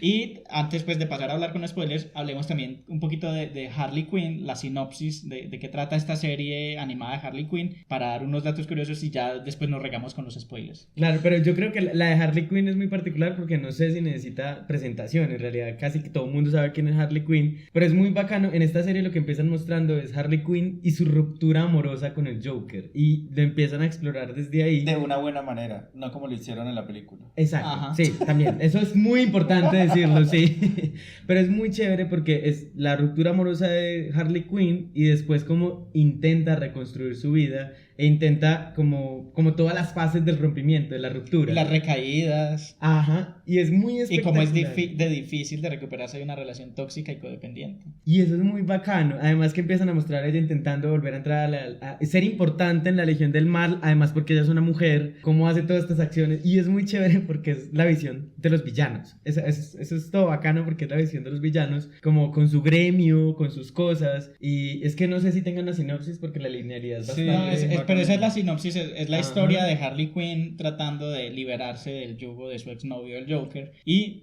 trazándose su propio camino en Gotham para ser como la reina del crimen de Gotham. Y mientras tanto se cruza con un montón de villanos y con superhéroes, pero de una manera muy graciosa. O sea, creo que no hay episodio donde uno no se muera de la risa. Le duele la panza de reírse. en Aparte realidad. se burla del propio universo de DC, Sí. de toda, como sus propios chistes internos. Es una serie muy autorreferencial también con todas las cosas de cultura pop que ya se sabe de DC. Es muy sarcástica además. Y bueno, esta serie es también basada en unos cómics, en los cómics de el Rebirth de Harley Quinn o el renacimiento de Harley Quinn, que son unos cómics que empiezan a salir en 2017. Entonces también para aquellos que dicen, ay, es que ahora quieren hacer todos los personajes diferentes, cambiar el canon, no, este es una serie animada que viene basada en un cómic y pues las voces son también actores muy famosos. La voz de Harley Quinn es Kaylee Cuoco, que es la Penny de Big Bang Theory. Big Bang Theory. Que además tiene mucho sentido que lo haga ella sabiendo todo lo que fue su personaje tan tratado masculinamente tóxico en The Big Bang Theory. Exacto. Y curiosamente es la segunda actriz de The Big Bang Theory que le da voz a Harley Quinn, porque la actriz Melissa Rauch, que hacía a Bernadette, que era la novia de Howard, también le dio la voz a Harley Quinn en la película Batman y Harley Quinn de 2017. No. Y también, bueno, Kaylee Cuoco ha estado muy comprometida como en la producción de la serie. Después de hacer toda la primera temporada, ella dijo, venga, volvamos a regrabar el primer capítulo, ya que hice tantos capítulos caracterizados en ella, ya siento cómo es el personaje y quiero hacerlo mejor. Entonces el primer capítulo está regrabado. Y porque por propia iniciativa de Regrabemos la primera temporada. Sí, podría ser. Hacemos el remaster. Y bueno, también Margot Robbie, que es quien hace a Harley Quinn en las películas de DC, ha dicho públicamente que es muy fan de la serie y que no se la pierde. Es la primera serie animada de Warner que está calificada como para mature audience, como audiencia madura, para mayores de 17 años. Entonces ya saben que va a tener escenas de sexo, violencia, insultos, racismo, sí. Xenofobia, de todo. Sí. También el personaje de Poison Ivy, que es espectacular, es basada en el atuendo que tiene ella en los videojuegos de Batman Arkham. O sea, como el outfit que ella tiene es basada en los videojuegos. Y también la voz de Bane es basada en el Bane, la versión de Bane que hizo Christopher Nolan. Es que ese Bane es muy bueno. Sí. Porque es muy chistoso el cómo hacen la personificación de este Bane y usan la voz que usó Christopher Nolan, así súper serio. O sea, Tom Hardy fue el que hizo ese Bane, Sí, ¿cierto? ajá, Ok. sí. Y bueno, un dato final y es que el Riddler lo hace un actor que se llama Jim Rush. Y hay un arco argumental en la segunda temporada en la que él toma como posesión de una universidad y se hace el decano de esta universidad. Y él, Jim Rush, también hizo un papel muy famoso de un decano en una serie cómica muy chistosa que se llama Community. Sí, ese era el decano, ¿cómo era que se llamaba? El Dean, no me acuerdo el apellido, pero era un decano todo loco.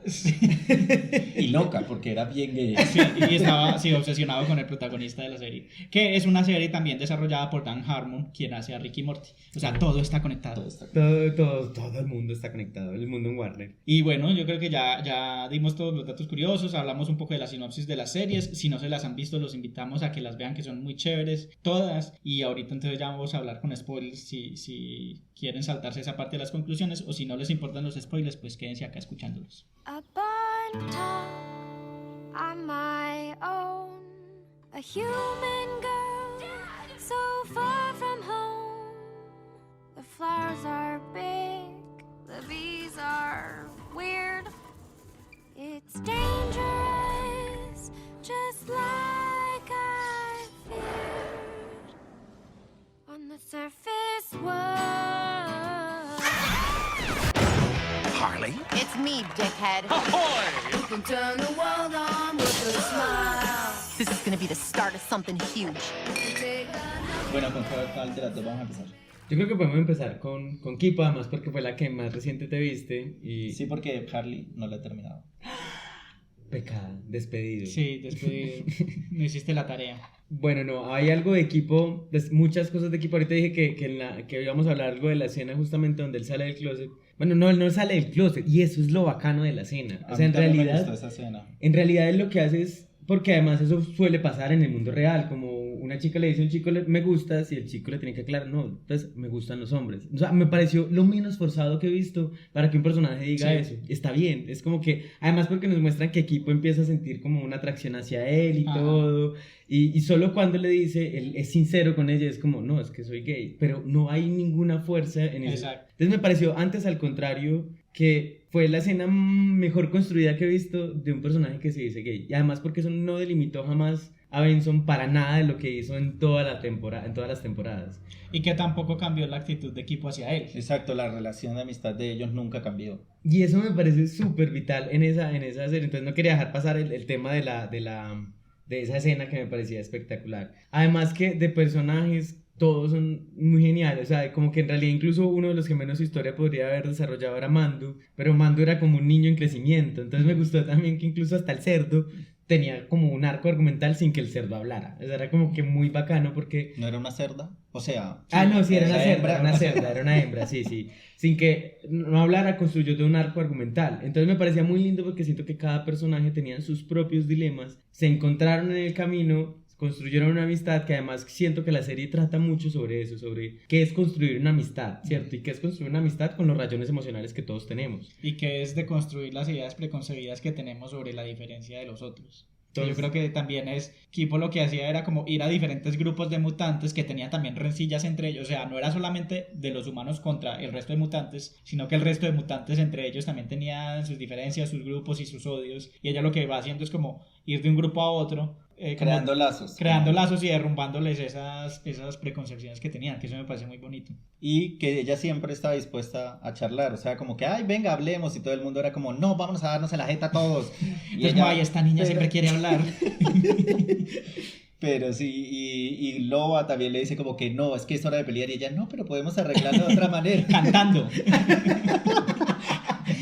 ¿verdad? Y aparte del personaje de Loba y ella también desarrollaron una amistad muy bonita, que no hay ningún tinte tampoco de sexualidad y eso está bien. Y eso me encanta además, que siento que es eso, o sea, fue como una representación muy bonita porque las dos tenían un montón de rayones, pero en esos rayones también construyeron una amistad, que me parece que es una de las representaciones más bonitas que he visto en caricaturas de amistad. Pues no es solo la amistad incondicional por ser incondicional, la amistad como debería ser, hay problemas, como que yo te escucho además, porque era muy lindo cuando Loba empieza a desarrollarle, pues empiezan a desarrollarle un poco la historia de Loba, que uno empieza a entender de dónde vienen sus miedos, sus odios, Su desconfianza. su desconfianza, pero que Equipo lo que hace es escucharla y como ir construyendo la amistad un poco de ahí. Entonces me parece muy, muy lindo porque siento que es como, claro, los dos estamos mal, pero pues somos como personas que podemos aprender y construir juntos. Y también muestran los errores que uno puede cometer, por ejemplo, que Loba le oculta información que puede llevarla a encontrar a su papá, porque precisamente rompió como esos miedos que ella tenía y formó un lazo con Kipo y tenía miedo de perderla si ella encontraba a su familia. Entonces es también como que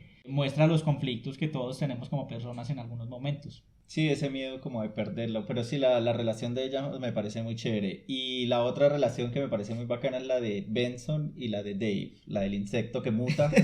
Ese insecto es muy gracioso. Es Sí. espectacular, la verdad. Pero esa amistad que tienen en la que Benson siempre lo está cuidando cuando él muta a ser una larva otra vez es muy bacano. O sea, es muy de apoyo y por más de que Dave se cree la última, o mejor dicho, el mejor insecto del mundo, Y siempre están como para apoyarse.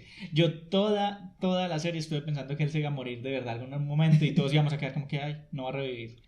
Y había un capítulo que se llamaba Requiem for Dave. Sí. Y yo pensé, aquí se va a morir. Que es cuando él cuenta la historia de la lucha por el ventilador, Por el eléctrico.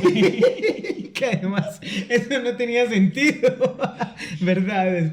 Pero hay algo que me gustó también mucho de Benson y de Dave, y era la alegría, ¿cierto? Como que finalmente Benson era el personaje más fiel a sí mismo, en cierta forma. Pues yo siento que... Más libre. Ajá, yo siento que Loba se cuestionaba todo el tiempo quién era ella, que es normal, y Kipo también, además porque Kipo, aquí como estamos hablando con spoiler, Kipo tenía no solo el poder de hablar, sino que tenía el poder de transformarse en un mutante, de sacar garras. De dialogar. Ajá. El poder de hablar y yo...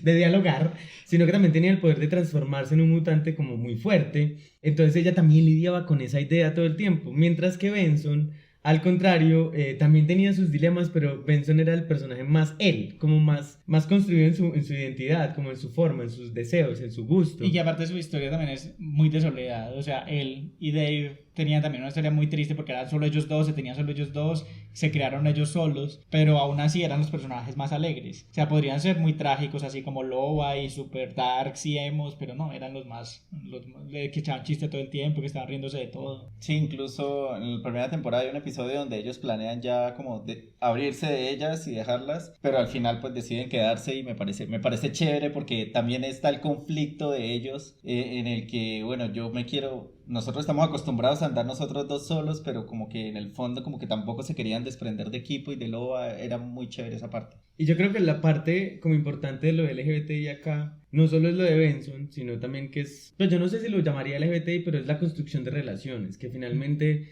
también nos han dicho mucho que la representación, o nos han mostrado que cuando estaban las representaciones LGBTI eran como subtextos y después ya eran como queerbaiting, pues como, ay, se dieron un beso, oh, son gays, listo, ya. Y acá no, pues hace parte de un personaje, por ejemplo, el sentir que además conoce después a un chico que le gusta, ¿cierto? Y tienen una cita. Nervioso y todo. Tienen una cita y el papá les ayuda. No. Entonces me parece súper genial porque en Benson eso nunca ha sido su dilema principal.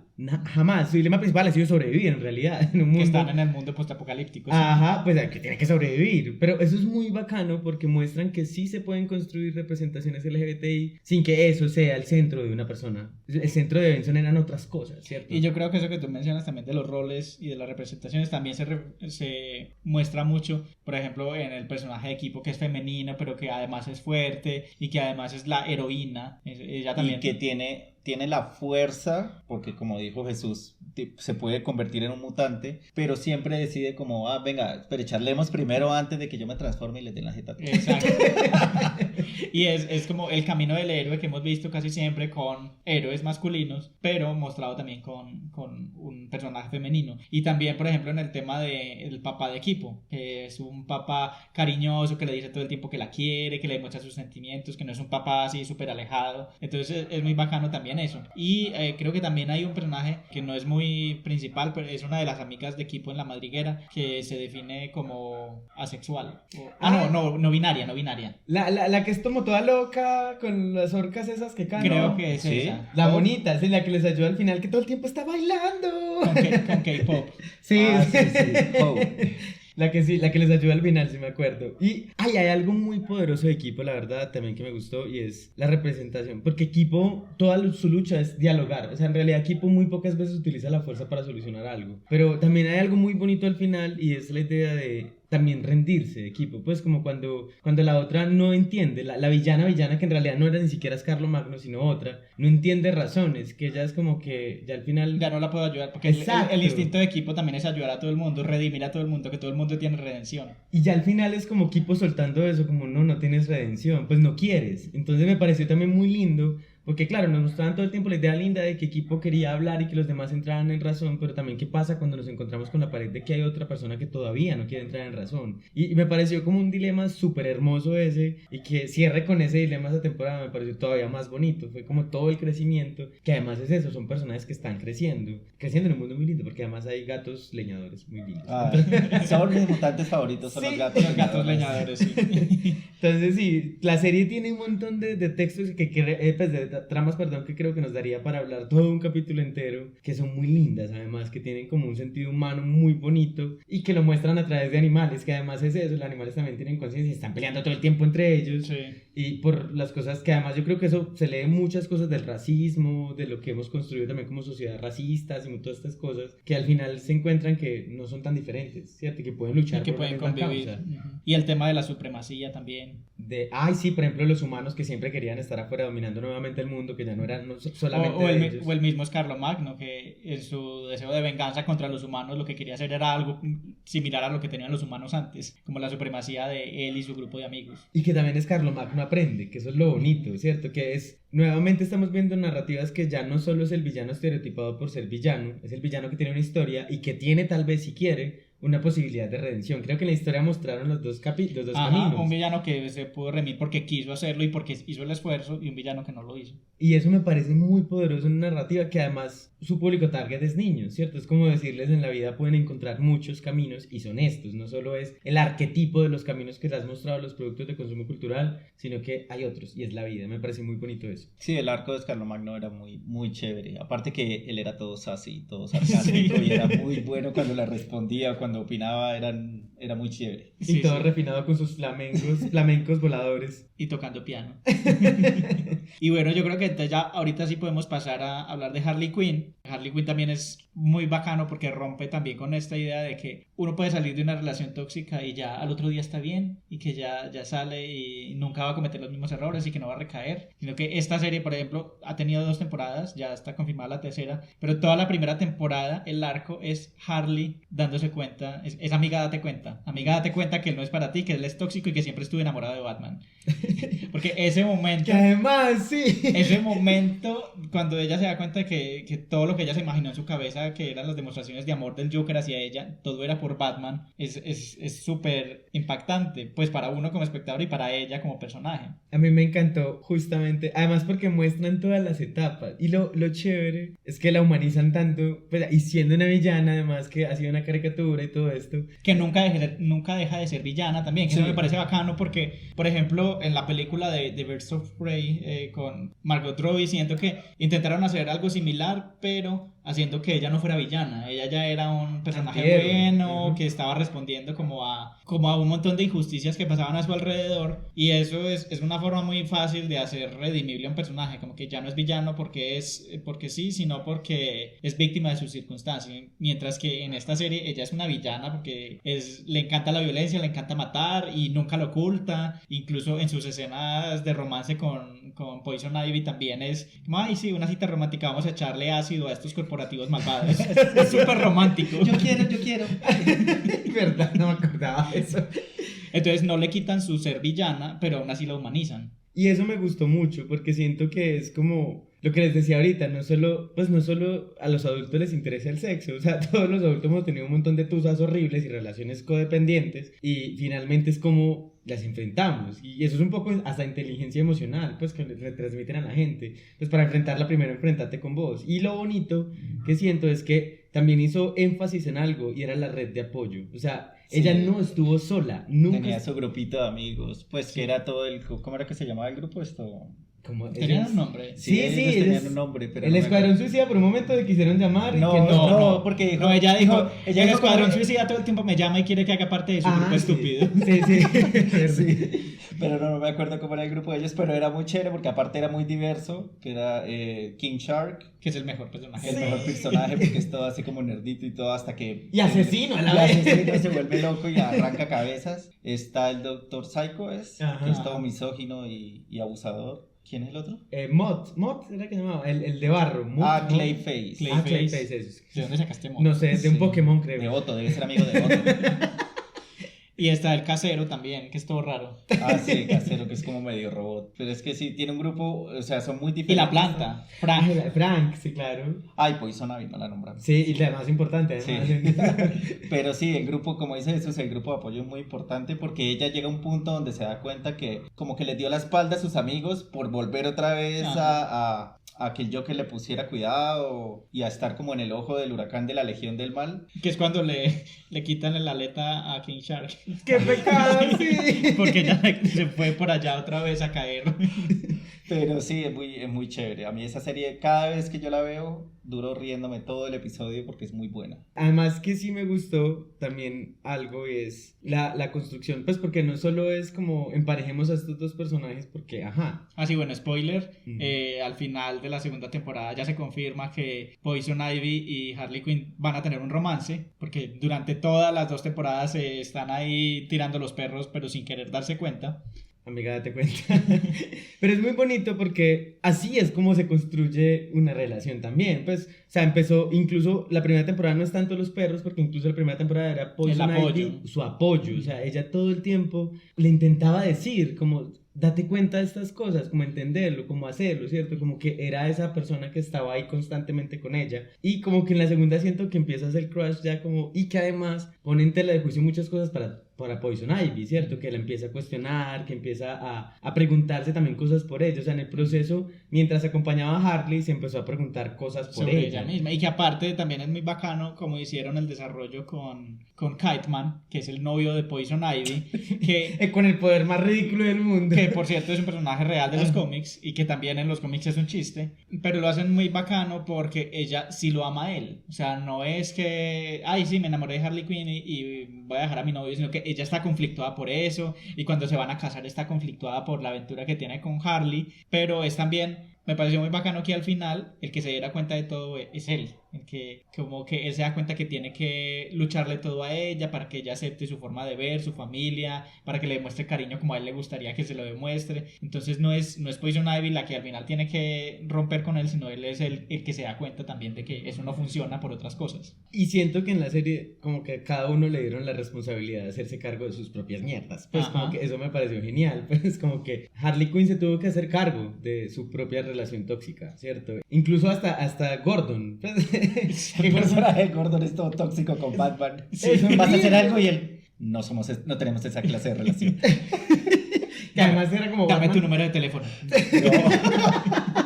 que además Batman era como en realidad el centro sexual de todo ese Todo el serie. mundo quiere con Batman. Sí, todo el mundo quería con Batman. Y lo más bacano es también cómo presentan a los supers. Pues que eso me sí. encantó. Pues no son los personajes lindos y hermosos que todo el tiempo y todo el mundo quiere Y presentar. nobles y... Sí, no, a la mierda. Pues son seres humanos y son súper odiosos también. Pues incluso muestran la parte fea de Batman. Muestran... Esa relación de Batman con Alfred también es súper chistosa porque es un niño caprichoso y es lo que sería Batman en la vida real, un niño rico caprichoso.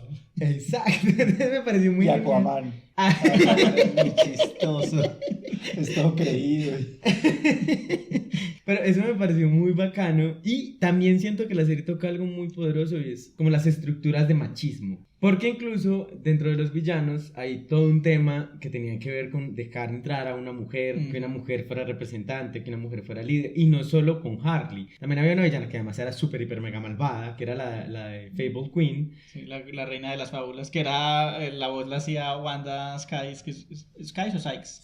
Sykes, que es muy buena la caracterización que hace ella. Ajá, pero también era eso, como que todo el sistema machista que todo el tiempo oprime a las mujeres, que me parecía muy, muy bacano también como ver esa representación y también de cómo ese sistema oprime a los hombres, porque yo veía mucho en Bane. Bane era el más rudo, con la voz más tonta del mundo, pero muy divertida, pero también era como el más expresivo en muchas cosas. El más tierno, Ajá. Bane es muy lindo. Pero es muy teso porque miren que en esa ternura a Bane lo trataban horrible todo el tiempo, ¿cierto? Y Bane era el villano de cuarta, pues como el que se sentaba en la silla Y más que todo el fea. mundo lo ignoraba. Ah, y me pareció muy bacano porque, claro, sentía que mientras exploraban con Harley Quinn, con Fable Queen, era que llamaba, ¿cierto? The Queen of Fables. Queen of Fable, exploraban ese tema del machismo, que además también mostraban la otra parte, que era como Ivy, que era como, yo me rindo con eso, no me importa porque ahí no Es me que a ella quieren. no le importaba entrar a ese club. Sí, y que no. otra cosa que me pareció muy bacana de Poison Ivy es que ella nunca se define como criminal. Cuando todo el mundo le dice es que sí, tú eres una villana, una criminal, y ella, no, yo no soy criminal, yo estoy defendiendo el ambiente. Porque en el siglo XXI todavía estamos diciendo que eso es ser criminal.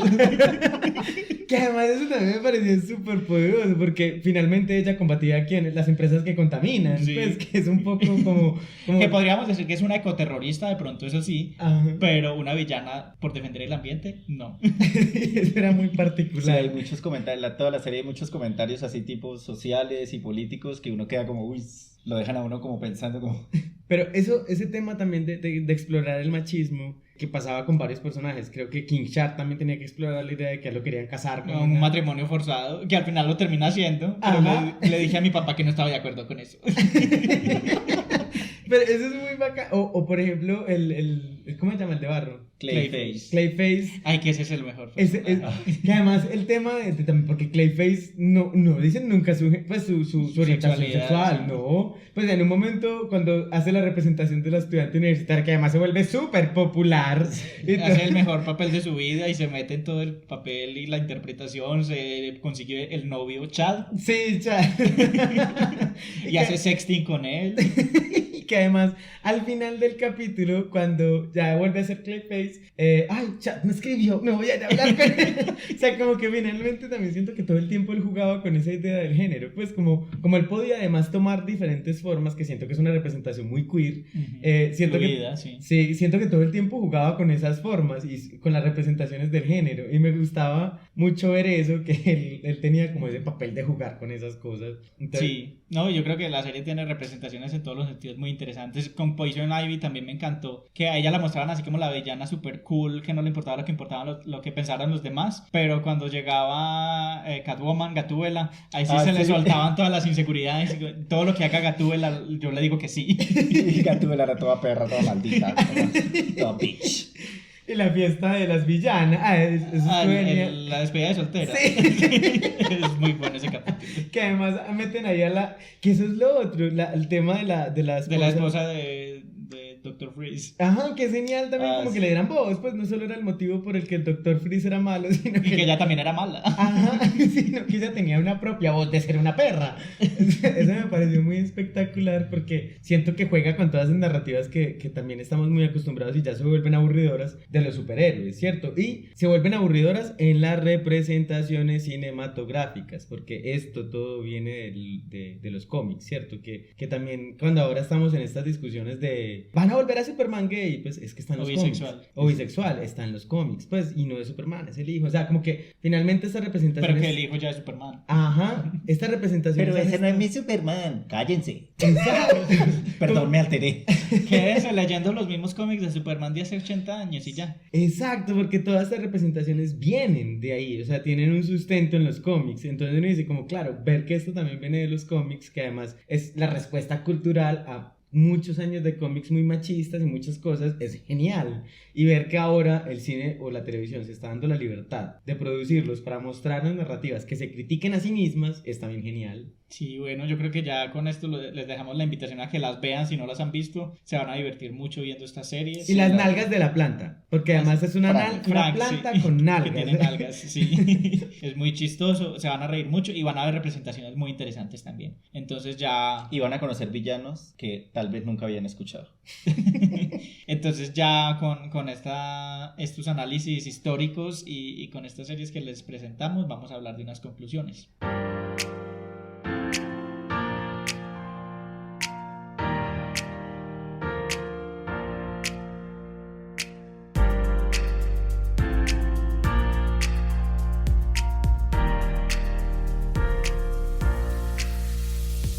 Bueno, entonces ya vamos cerrando y vamos a hablar de algunas conclusiones. ¿Qué conclusiones tienen ustedes hoy? Bueno, yo mirando un poco en clave de la historia de las caricaturas, creo que los mecanismos de censura todo el tiempo van a salir en todo momento y de múltiples formas y van mutando con la sociedad, pero que siento que también se encuentran múltiples formas de ruptura de estas censuras y eso me parece muy poderoso, como que hayan movimientos que los rompan todo el tiempo, rompan la censura todo el tiempo, rómpelo todo el tiempo para poder producir cosas como más subversivas o más diferentes en cada época. Eso me encanta. Con esa idea de Jesús, también yo creo que la animación nos da la oportunidad de tratar temas que es un poco más complejo hacerlo con live action, es decir, con actores reales y con efectos reales. En cambio la animación pues da como la oportunidad de tratar esos temas y ampliar más el campo para que se traten de una manera muy agradable y que no sean solo para niños, sino también para adultos. Sí, yo creo que la animación es una herramienta que es mucho más maleable y se pueden hacer cosas más metafóricas y hacer cosas, pues experimentar mucho más que con las series de live action o las películas de live action. Se pueden hacer plantas con nalgas. Por ejemplo. Y bueno, mi conclusión sería que es también muy interesante este movimiento de los últimos años en que los productos culturales, al menos en el tema de animación, ya no están tan marcadamente divididos entre productos para niños y productos para adultos, sino que esa línea se va difuminando un poco en que estos productos pueden ser disfrutados y leídos de diferentes formas por públicos infantiles y por públicos adultos. Yo creo que hay de ahí también un espacio para hacer mucha experimentación interesante. Y bueno, no, la invitación es a que sigan viendo más series animadas, caricaturas, no se peleen con la animación, que la animación es muy chévere, hay cosas muy interesantes, hay productos nuevos que están saliendo todo el tiempo, entonces vean más caricaturas. Y eso es todo lo que les queríamos contar por hoy. Espero que hayan disfrutado y conocido muchos productos nuevos y que ahora salgan a ver más cosas. Saben que nos pueden encontrar en redes sociales, en Facebook como Club de Lectura Iconografías, en Twitter e Instagram como @estupidapodcast. Estamos en todas las plataformas de podcast como Spotify, Apple Podcast, Google Podcast, Deezer, YouTube. Búsquenos por allá, síganos si no nos están siguiendo, recomiéndenos para que nos escuchen cada vez más personas y nos vemos la próxima semana con un tema diferente. ¡Chais!